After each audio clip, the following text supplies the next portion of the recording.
आज मी अशी डाळ बनवते जे मोठेच नाही लहान बाळ पण खाऊ शकतात. आणि तुम्हाला माहितीच आहे की माझं बाळ 2 वर्षाचं आहे आणि त्याला मी खूप साऱ्या भाज्या वगैरे असं म्हणजे देत असते.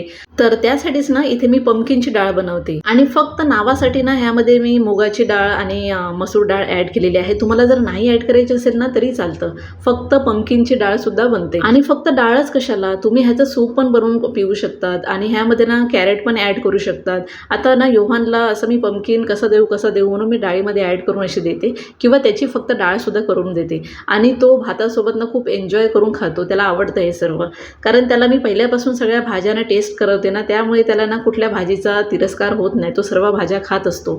आणि इथे मी कोरडी सिमला मिरचीची भाजी बनवते.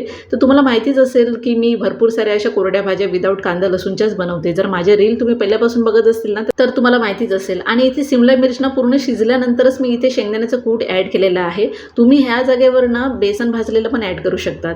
आणि इथे मस्त आपली डाळ पण झालेली आहे, चांगली अशी फेटून सारखी घ्यायची थोडीशी. आणि मी ना जेव्हा पण असे ॲल्युमिनियममध्ये जेवण बनवते ना तेव्हा पटकन झाल्या ना स्टीलमध्ये काढून घेते, कारण मी त्यामध्ये नाही ठेवत.